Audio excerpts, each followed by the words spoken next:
ചിലപ്പോൾ നമ്മൾ ചെയ്യേണ്ട കാര്യങ്ങൾ നമുക്ക് ചെയ്യാൻ പറ്റില്ല. ഫോക്കസ് ഇല്ല, ക്ലാരിറ്റി ഇല്ല, മടി വരികയാണ്. അല്ലെങ്കിൽ നമുക്ക് വലിയ ഒരു സ്വപ്നമുണ്ട്. പക്ഷേ ആ വലിയ സ്വപ്നത്തൊക്കെ എത്തണം എന്നുണ്ടെങ്കിൽ നമുക്കറിയാം ഈ രൂപത്തിൽ പോയാൽ നടക്കാൻ പോകില്ല. അപ്പോൾ എങ്ങനെ ആ സ്വപ്നത്തിലേക്ക് എത്തും? അപ്പോൾ ഇതിനെക്കുറിച്ചൊക്കെ അറിയണം എന്നുണ്ടെങ്കിൽ ഇപ്പോൾ മനുഷ്യനെ സംബന്ധിച്ചോളം നമ്മളൊക്കെ പഠിച്ചിട്ട് വേണമല്ലോ അല്ലേ? നടക്കാനും സംസാരിക്കാനൊക്കെ പഠിച്ചിട്ട് വേണം എന്ന് പറഞ്ഞ പോലെ എല്ലാ കാര്യവും നമ്മൾ പഠിച്ച് അതിനെക്കുറിച്ച് മനസ്സിലാക്കി ചെയ്യുക എന്ന് പറഞ്ഞാൽ അതിന് ഒരുപാട് സമയം വേണം. അവിടെയാണ് ഒരു മെൻറ്റർ എന്ന് പറഞ്ഞാൽ വിജയിച്ച എല്ലാവർക്കും മെൻറ്റേഴ്സ് ഒക്കെ. മെൻറ്റർ ഇല്ലാതെ വിജയിക്കാൻ കഴിയില്ല. എന്താ കാരണം എന്ന് വെച്ചാൽ ഇപ്പം ഞാൻ നൂറുകണക്കിന് പുസ്തകം വായിച്ചിട്ടുണ്ട്, 600ഓളം ട്രെയിനിങ്സ് നടത്തിയിട്ടുണ്ട്, ഒരു 10,000-ഓളം ആളുകൾ എൻ്റെ സെഷൻസിലൂടെ കടന്നു പോയിട്ടുണ്ട്. അപ്പോൾ മനുഷ്യ മനസ്സിനെക്കുറിച്ച്, നമ്മുടെ വിശ്വാസങ്ങളെക്കുറിച്ച്, നമ്മുടെ ശരീരത്തിനെക്കുറിച്ചൊക്കെ ഇത്രമാത്രം പഠിക്കുക എന്ന് പറഞ്ഞാൽ എല്ലാവർക്കും പറ്റില്ലല്ലോ. കാരണം അതൊന്നും നിങ്ങളുടെ മേഖലയല്ല. അപ്പം മെൻറ്റർ എന്ന് പറഞ്ഞാൽ മെൻറ്ററുടെ മേഖല അതായിരിക്കും. അപ്പോൾ നിങ്ങൾ നിങ്ങളുടെ വർക്കിൽ ഫോക്കസ് ചെയ്യുക. റൈറ്റ്. ആ ഫോക്കസ് ചെയ്ത വർക്കിലേക്ക് എത്തേണ്ടത് എങ്ങനെയാണ്, അതിന് ശരീരം എങ്ങനെ ഉപയോഗിക്കണം, മനസ്സെങ്ങനെ ഉപയോഗിക്കണം, നമ്മുടെ വിശ്വാസങ്ങൾ എങ്ങനെ മാറ്റണം എന്നുള്ളത് കൃത്യമായ രീതിയിൽ അങ്ങോട്ട് പ്രോഗ്രാം ചെയ്താലുണ്ടല്ലോ. നമ്മൾ കുറേ കേട്ടിട്ടില്ലേ നമ്മളെ കുറിച്ച്, നമ്മൾ എന്തും നടക്കും, മനസ്സ് ഉപയോഗപ്പെടുത്തി കഴിഞ്ഞാൽ എന്ത് നടക്കും, അല്ലെങ്കിൽ മതപരമായി പറയുകയാണെങ്കിൽ നമ്മുടെ ഉള്ളിൽ ദൈവമുണ്ട്. ഇനി അതൊന്നും വേണ്ട, നിങ്ങൾ തന്നെ ഒന്ന് ആലോചിച്ച് നോക്ക്. കഴിഞ്ഞ ഒരു കുറച്ച് കാലമായിട്ട് നമ്മളിവിടെ ഈ ഭൂമിയിലിട്ട് ആ കാലഘട്ടത്തിൽ വന്ന മാറ്റം എത്രമാത്രം ഉണ്ടെന്ന് നിങ്ങൾക്കറിയാലോ. ഇനി അത് അത്രയും കൂടെ കാലം കഴിഞ്ഞാൽ എന്തായിരിക്കും ഇവിടെ സംഭവിക്കുക? അതല്ല, ഒരു 500 കൊല്ലം കഴിഞ്ഞാൽ, ഒരു 5000 കൊല്ലം കഴിഞ്ഞാൽ നിങ്ങൾക്കറിയാം ഗാലക്സികൾ തമ്മിൽ വരെ കമ്മ്യൂണിക്കേഷൻസ് ഉണ്ടാവും. ആ സമയത്ത് ആ മനുഷ്യർ അത്രയും കോംപ്ലിക്കേറ്റഡ് ആയിട്ടുള്ള ഒരു കാര്യം ചെയ്യാൻ വേണ്ടിയിട്ട് ഉപയോഗിക്കുന്ന ഉപകരണം എന്താണെന്ന് അറിയാതെ നിങ്ങളുടെ തലയിൽ ഇപ്പം കിടക്കുന്ന brain. So just understand the potential. നിങ്ങൾ തല ഉപയോഗപ്പെടുത്താൻ പഠിക്കുക. അപ്പോൾ നമ്മളിപ്പോൾ മുന്നോട്ട് പോകുമ്പോൾ നമുക്കൊരു മോട്ടിവേഷൻ വേണം അല്ലേ? 2 ടൈപ്പ് മോട്ടിവേഷൻ ഉള്ളത്. ഒന്ന് നെഗറ്റീവ് മോട്ടിവേഷൻ, ഒന്ന് പോസിറ്റീവ് മോട്ടിവേഷൻ. നെഗറ്റീവ് മോട്ടിവേഷൻ എന്ന് പറഞ്ഞാൽ പ്രശ്നങ്ങളാണ്. പ്രശ്നങ്ങൾ തരുന്നത് പുഷാണ്. ആ പുഷ്, അതായത് പ്രയാസം, ഇങ്ങനെ പോയി അസ്വസ്ഥത കൊണ്ട് ജീവിക്കാൻ പറ്റില്ല എന്ന അവസ്ഥ വരും. ഇപ്പോൾ നമ്മൾ ആ പ്രയാസം ഒഴിവാക്കാൻ വേണ്ടിയിട്ട് നമ്മൾ മോട്ടിവേറ്റഡ് ആയിട്ട് നമ്മൾ പ്രവർത്തിക്കും. റൈറ്റ്, അതാണ് പുഷ്. പിന്നെ വേറൊന്ന് പോസിറ്റീവ്, അത് സ്വപ്നങ്ങളാണ്. സ്വപ്നങ്ങൾ എന്ന് പറഞ്ഞാൽ പ്രശ്നങ്ങളൊന്നുമില്ല, പക്ഷേ ഇങ്ങനെ ജീവിച്ചാൽ പോരാ, എനിക്ക് ഇതിലും കൂടുതൽ നന്നായിട്ട് എൻ്റെ വലിയ സ്വപ്നങ്ങളൊക്കെ നടപ്പിൽ വരുത്തി ജീവിക്കണം എന്നുള്ള ഒരു അഭിനിവേശം. അപ്പം അത് പുള്ളാണ്. അപ്പോൾ നമ്മളുടെ മോട്ടിവേഷൻ നിലനിൽക്കണം. മോട്ടിവേഷൻ നിലനിർത്തണമെങ്കിൽ ഈ പ്രശ്നങ്ങൾ അവസാനിച്ചാൽ നെഗറ്റീവ് മോട്ടിവേഷൻ അസ്തമിക്കും. അപ്പോൾ അതിനൊരു പരിധിയുണ്ട്. അപ്പോൾ മോട്ടിവേഷൻ കാലാകാലം നിൽക്കണമെങ്കിൽ നമ്മുടെ ജീവിതകാലം മുഴുവൻ നമ്മളെ ത്രസിപ്പിക്കുന്ന ഒരു ലക്ഷ്യം നമുക്ക് വേണം. ആ ലക്ഷ്യം പലപ്പോഴും ഇപ്പം നിങ്ങളോട് ചോദിച്ചു കഴിഞ്ഞാൽ നിങ്ങൾ പറയും ഇപ്പം ഞാൻ എന്ത് ലക്ഷ്യം വെക്കാനാണ്. കാരണം എന്താ വെച്ചാൽ ചിലരുടെ കേസിൽ പ്രശ്നങ്ങളൊന്ന് അവസാനിച്ചിട്ട് ജീവിതം ഒന്ന് മുന്നോട്ട് കൊണ്ടുപോകണം, എന്നിട്ടല്ലേ പിന്നെ സ്വപ്നങ്ങൾ. ഇത് പ്രശ്നങ്ങൾ അവസാനിച്ച് മുന്നോട്ട് പോകാൻ പറ്റുന്ന ഒരു അവസ്ഥയ്ക്ക് എത്തണം എന്ന് പറയുന്നൊരവസ്ഥയ്ക്ക് ഐ ക്യാൻ അണ്ടർസ്റ്റാൻഡ് ദാറ്റ്. കാരണം ഞാൻ ഈ വഴിയിലൂടെയൊക്കെ പോയിട്ടുള്ള ആളാണ്.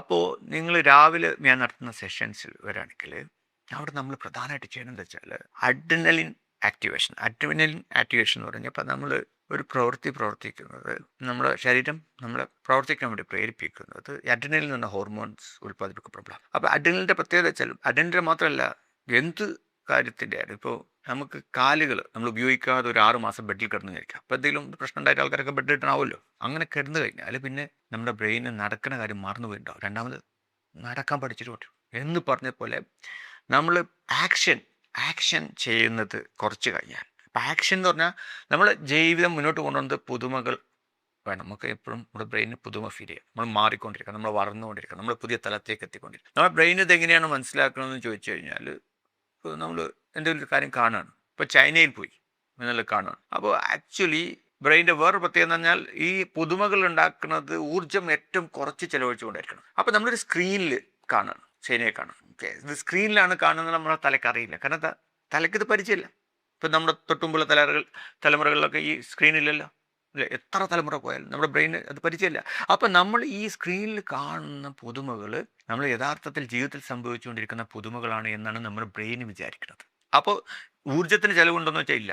അപ്പോൾ കുറഞ്ഞ ചിലവിൽ പുതുമകൾ ഉണ്ടാകുമ്പോൾ ബ്രെയിൻ എന്ത് ചെയ്യും, ആ ഒരു മെത്തേഡ് അങ്ങനെ അഡോപ്റ്റ് ചെയ്യും. അപ്പം മനപ്പായസം കണ്ടിട്ടുണ്ടോ, മനോരാജ്യം കണ്ടിട്ടുണ്ടോ, മറ്റൊരാളുടെ വിജയം കണ്ടിട്ട് നമ്മുടെ വിജയം സങ്കല്പിച്ച് ബ്രെയിൻ പുതുമകളുണ്ട് എന്ന് വിചാരിച്ച് പോകുന്ന അവസ്ഥയുടെ പേരാണ് മടി. അപ്പോൾ അഡ്രിനലിൻ ഇൻ ആക്ഷൻ. അപ്പോൾ അഡ്രിനലിൻ എന്തുകൊണ്ടാണ് ഇപ്പോൾ നമ്മളിൽ ഉൽപ്പാദിപ്പിക്കപ്പെടാത്തത്? അത് കുറേ കാലം നമ്മൾ ആക്ഷൻസ് ഒന്നും ചെയ്യാതെ നിൽക്കുമ്പോൾ അതങ്ങോട്ട് ഡോർമെൻ്റാണ്, അതിനെ മരവിപ്പിക്കും. അപ്പോൾ ഇവിടെ നമ്മൾ അതേ മെത്തേഡിലൂടെ തന്നെ നമ്മൾ അതിനെ ആക്ടിവേറ്റ് ചെയ്യണം. ഇത് ഇങ്ങനെ ഡോർമെൻ്റ് ആയ പോലെ, മരവിച്ച പോലെ തന്നെ നമുക്ക് എന്ത് ചെയ്യാം, അതിനെ വീണ്ടും ത്രസിപ്പിക്കാം, ഹരം പിടിപ്പിക്കാം. ഇനിയിപ്പോൾ അതെങ്ങനെ ചെയ്യാമെന്ന് ചോദിച്ചു കഴിഞ്ഞാൽ നിങ്ങൾ എത്ര മടിയുണ്ടെന്ന് പറഞ്ഞാലും, നിങ്ങൾ എത്ര വയ്യ നടക്കാൻ പോലും മടിയാന്ന് പറഞ്ഞാലും, നിങ്ങൾ നേർക്ക് ഒരു പേപ്പട്ടിയോ മറ്റോ വന്നു കഴിഞ്ഞാൽ നിങ്ങൾ ഒളിമ്പിക്സിലെ ഓട്ടോ അല്ലേ?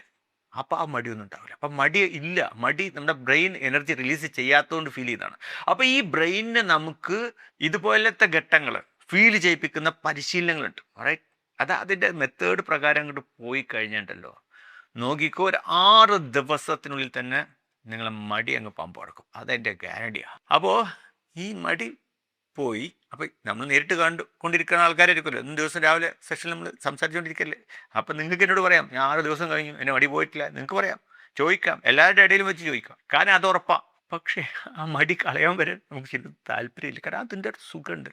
നമ്മൾ ചീപ്പ് ഡോപ്പമിൻ, ആ ചീപ്പ് ഡോപ്പമിൻ അത് മെനക്കെടില്ലാതെ ഇങ്ങനെ പോയിട്ടുള്ള ആ ശീലത്തിൽ നിന്നൊക്കെ സട്ടകുടഞ്ഞ് അങ്ങോട്ട് പുറത്തേക്ക് അങ്ങോട്ട് ചാടണമെന്നുണ്ടെങ്കിൽ ശരിക്കും പറഞ്ഞാൽ നമുക്ക് നല്ലൊരു ലക്ഷ്യം വേണം. പിടിച്ച് വലിക്കണ ഒരു കോള് അതൊക്കെ ഉണ്ടാക്കിയെന്ന് അതുണ്ടാക്കാം. അതിനൊക്കെയുള്ള മെത്തേഡ്സ് ഉണ്ട്. നമ്മുടെ തലയിലൊരു സ്വപ്നം അങ്ങോട്ട് കയറി പിടിപ്പിക്കും. അതിനുള്ള മെത്തേഡ്സ് ഉണ്ട്. നമുക്ക് പേഴ്സണൽ മെൻറ്ററിങ്ങിനാണ്. പേഴ്സണൽ മെൻറ്ററിങ് ആണെങ്കിൽ ഞാൻ എന്താ ചെയ്യുന്നത് വെച്ചാൽ, നിങ്ങളുടെ ലക്ഷ്യം എന്താണെന്നുള്ളത്, നിങ്ങളുടെ സ്വപ്നം എന്താണെന്നുള്ളത് അസസ് ചെയ്യും. അതുപോലെ നിങ്ങളിപ്പോൾ എവിടെ നിൽക്കണത് എന്നുള്ളത് അസസ് ചെയ്യും. അപ്പോൾ സ്വപ്നത്തിലേക്ക് എത്തങ്ങൾ നിങ്ങൾ ശാരീരികമായി, മാനസികമായി, ആത്മീയപരമായിട്ട് നിങ്ങൾ ഇത്രമാത്രം മാറണം എന്നുള്ളത് അസസ്. അത് മുമ്പത്തെ കാലത്ത് ഇപ്പോൾ നമ്മൾ എവിടെയെങ്കിലും പോവുകയാണെങ്കിൽ നമുക്ക് ചോദിച്ച് പോകണം അല്ലേ?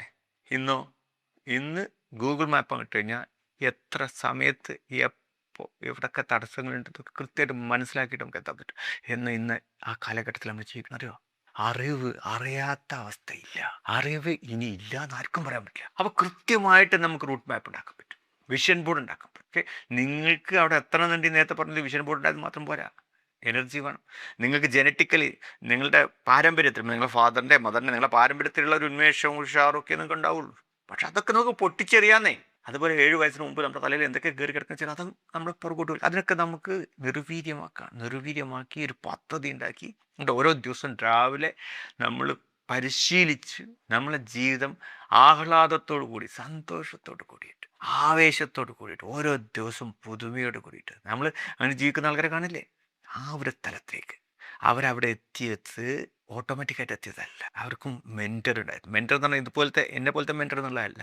അവർ ഗൈഡ് ചെയ്യാൻ ഒരാളുണ്ടായിരുന്നു. ചിലപ്പോൾ അവരുടെ ഫാദർ ആയിരിക്കാം, ചിലപ്പോൾ അല്ലെങ്കിൽ ബന്ധപ്പെട്ട ഒരു ടീച്ചറായിരിക്കാം. Whoever it is. So this is the secret.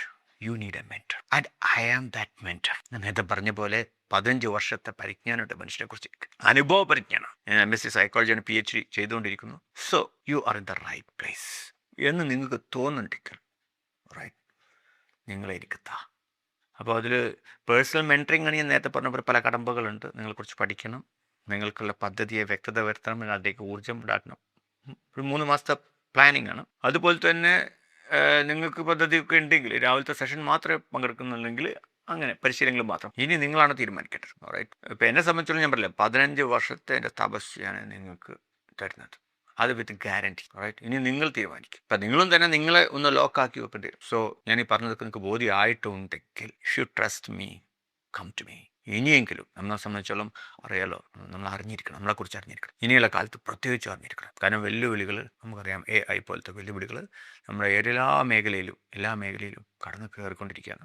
So if you feel this is the time to start, ഇപ്പോഴെങ്കിലും ബോധം ഉണർന്ന് പ്രവർത്തിക്കാൻ തുടങ്ങണമെന്ന് നിങ്ങളുടെ മനസ്സ് പറയുന്നെങ്കിൽ, നിങ്ങളുടെ ജീവിതം ഇപ്പോൾ ഒരു 10 കൊല്ലം കൊണ്ട് നിങ്ങൾ മനസ്സിലാക്കേണ്ട കാര്യങ്ങൾ നിങ്ങൾ 1 കൊല്ലം കൊണ്ട് എന്നെപ്പോലെ ഒരാൾ നിങ്ങളുടെ കൂടെ ഉണ്ടെങ്കിൽ നിങ്ങൾക്ക് മനസ്സിലാക്കാൻ പറ്റും. That is a smartness. ഞാൻ പറഞ്ഞ് നിങ്ങൾക്ക് ബോധ്യമായിട്ടുണ്ടെങ്കിൽ take a decision, contact me. Thank U.